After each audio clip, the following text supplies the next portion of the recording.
할렐루야.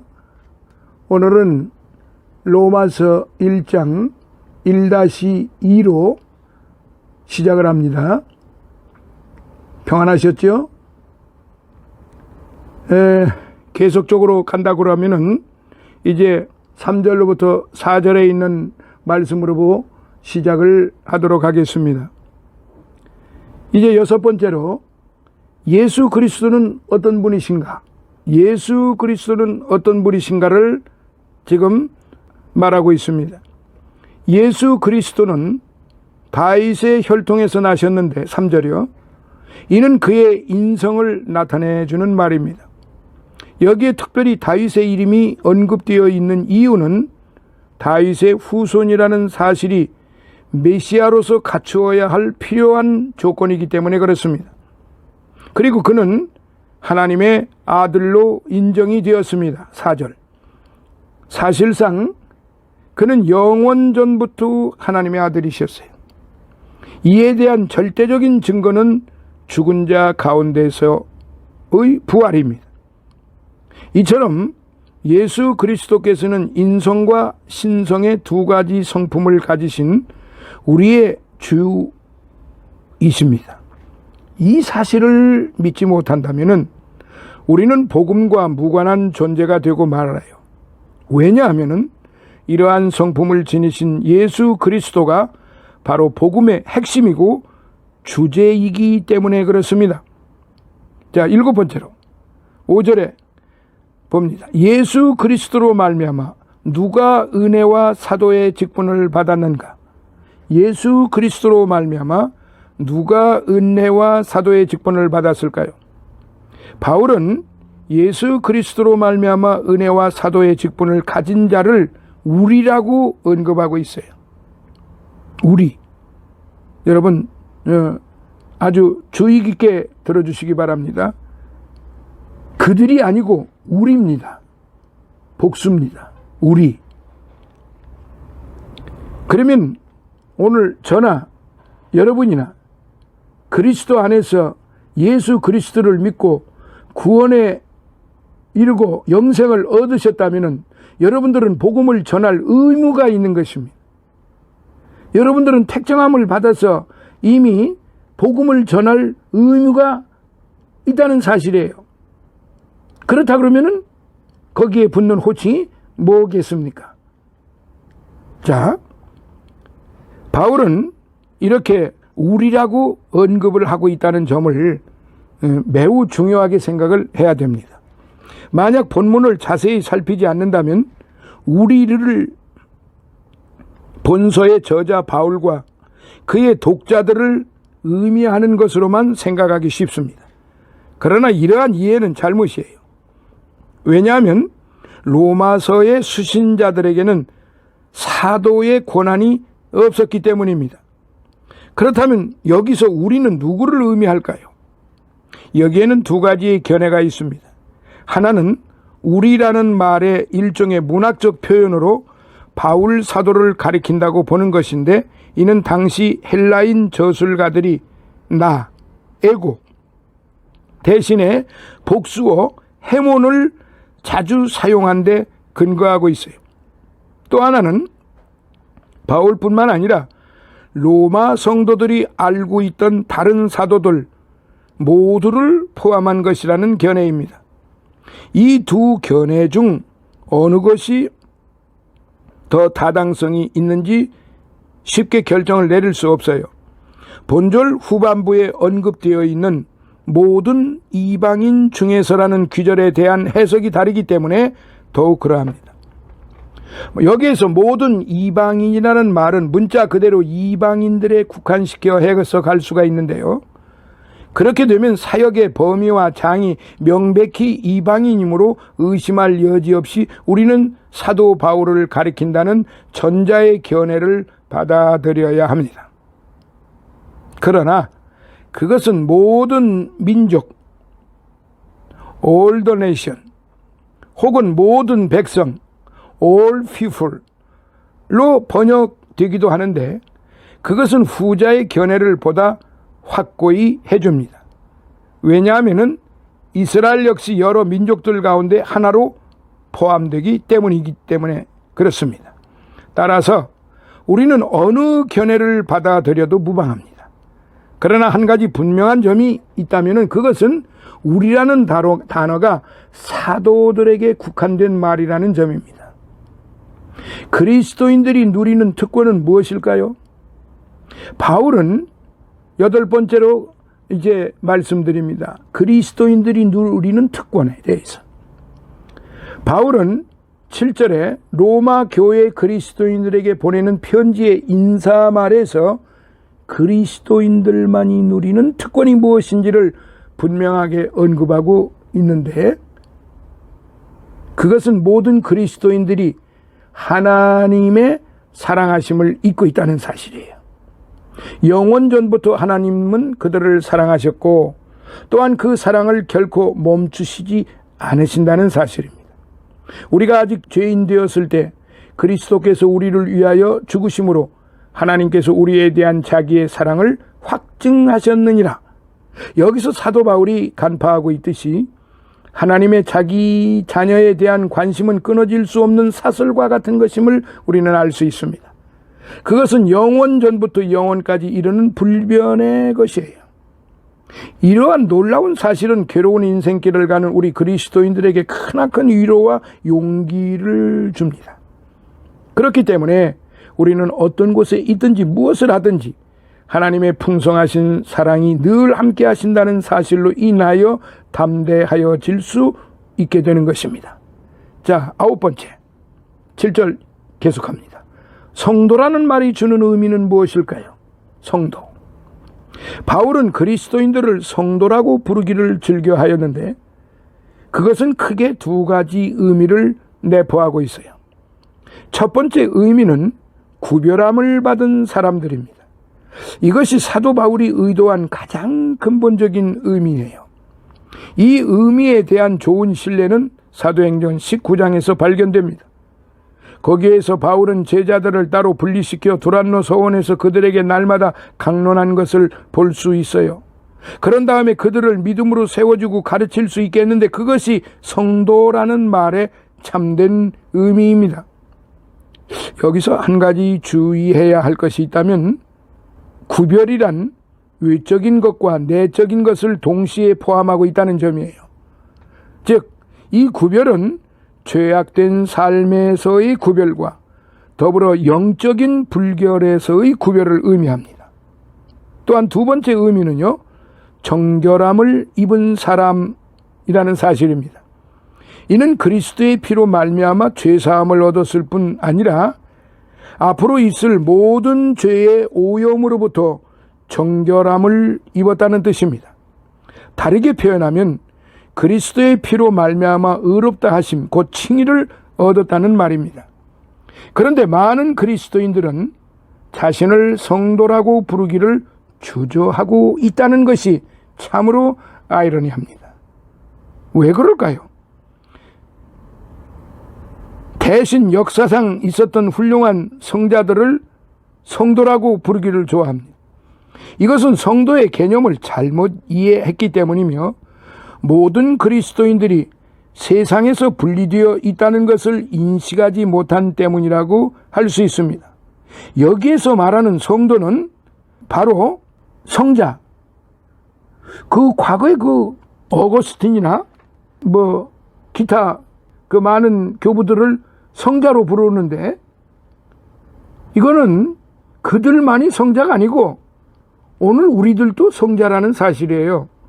이걸 왜 사람들이 자꾸 외면을 하고 이 문제에 대해서 확실하게 시인을 하지 못하는지 참 아이러니합니다. 성자는요, 하나님의 자녀요, 택정함을 입은 자요, 복음을 전달하는 자요, 또한 그렇게 전달하라고 명령함을 받은 그런 종들입니다.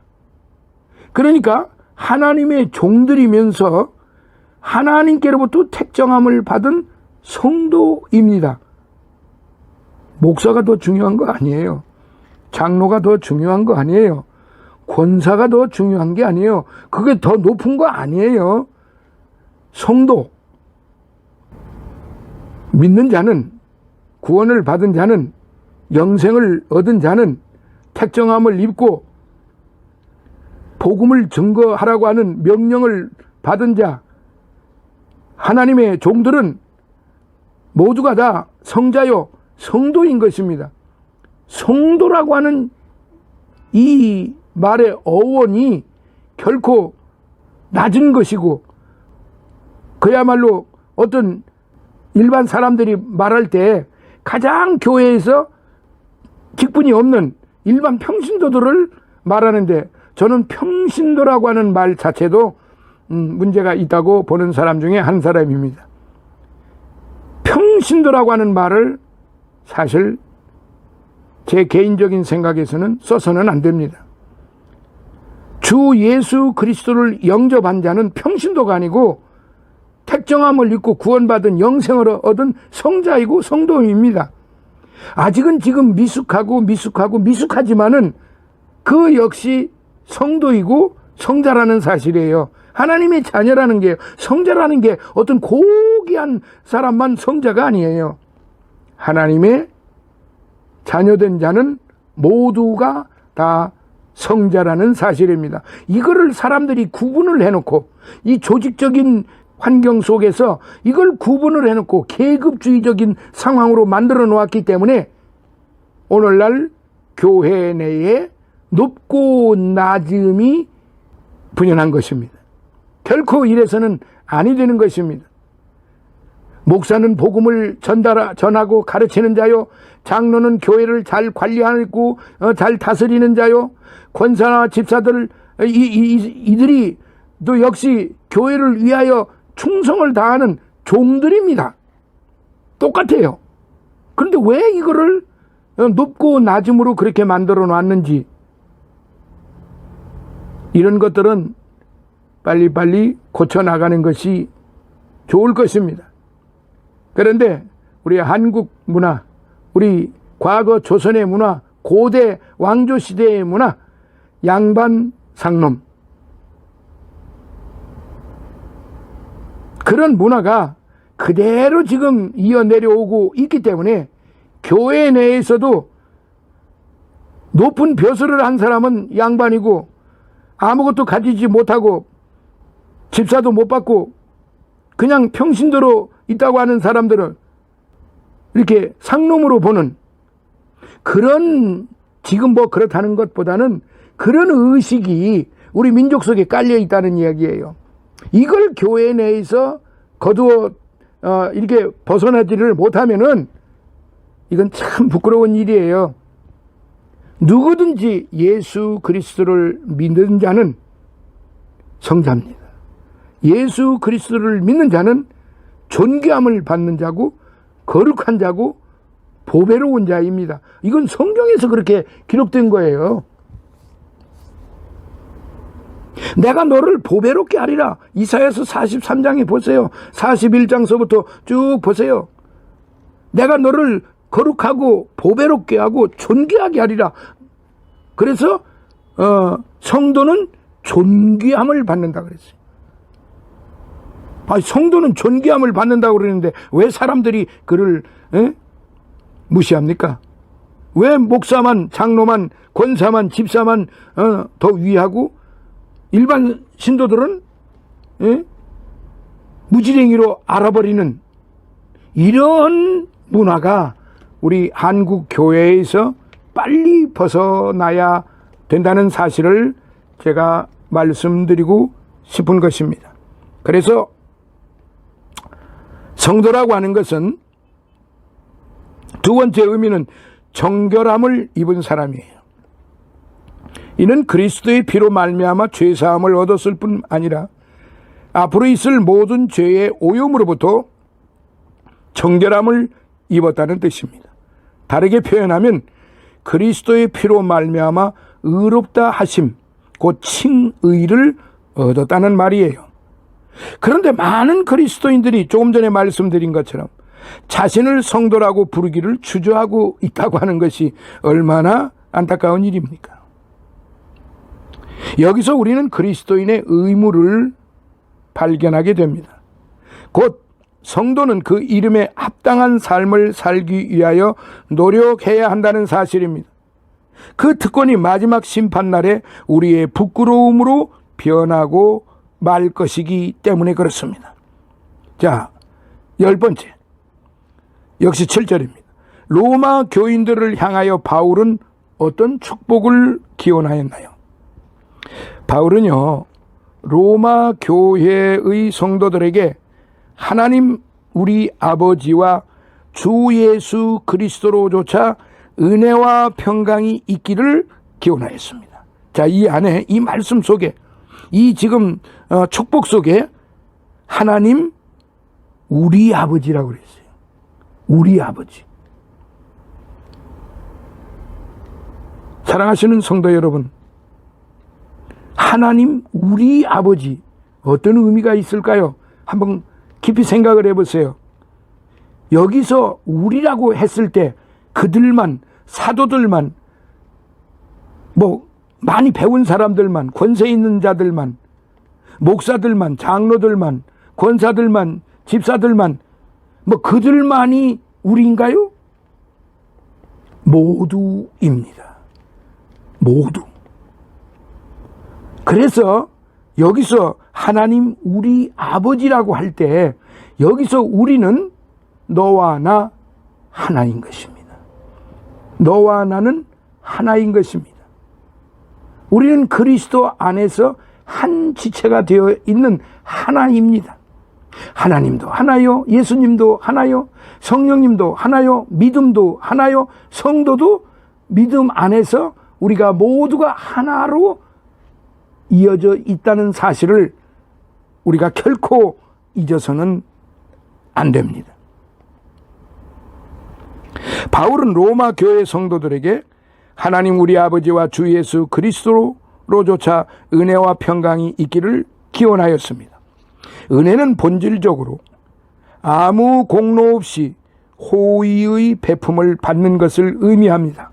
구체적으로 말하면은 죄악으로 인하여 죽을 수밖에 없는 인생들에게 값없이 구원을 베푸시는 하나님의 자비로우심을 의미하는 겁니다. 우리는 이것을 내리사랑이라는 말로 흔히 부릅니다. 그리고 평강은 단순히 안식과 평온을 의미하는 것만 아니라 그 이상의 의미를 지니고 있습니다. 그 말의 근본적인 의미는 연합입니다. 분리가 있은 뒤에 오는 연합이라는 의미입니다. 즉 어떤 경쟁자와 더불어 다툼이 있은 후에 함께 모이고 화해를 이루는 것을 말합니다. 이 두 단어는 기독교 교리 전체를 대변하여 준다고 해도 과언이 아니에요. 왜냐하면 은혜는 믿음의 시작이요 평강은 믿음의 결과이기 때문에 그렇습니다. 은혜는 그리스도인의 삶에 있어서 모든 것의 원천이요 셈이요 근원입니다. 그리고 그 은혜는 항상 그리스도인의 삶 속에서 평강의 열매로 나타납니다. 이처럼 은혜와 평강은 상호 밀접한 관계를 맺고 있어요. 여기서 한 가지 유의해야 할 것은 이 은혜와 평강의 근원이 하나님이시라는 사실이에요. 그러므로 이것들은 영속적이고 본질적일 수밖에 없습니다. 그러나 하나님을 떠난 인간에게는 결코 이러한 축복이 있을 수 없습니다. 사실 우리는 바울이 기원한 이러한 축복을 받을 만한 자격이 없는 사람들이지요. 그러나 하나님께서는 그것을 우리들에게 값없이 은사로서 허락하여 주셨습니다.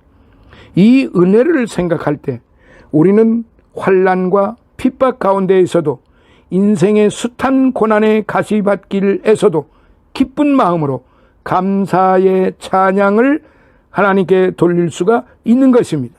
이는 세상의 그 어떤 것들도 하나님께서 우리에게 주신 평강을 빼앗아 갈 수 없기 때문입니다. 여기에서 오늘 마치도록 하고 다음 시간에 다시 뵙도록 하겠습니다. 코로나가 아주 극성을 부립니다.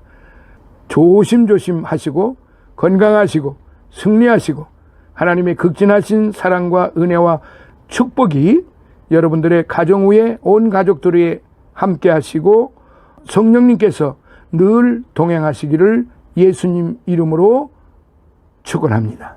할렐루야. 감사합니다.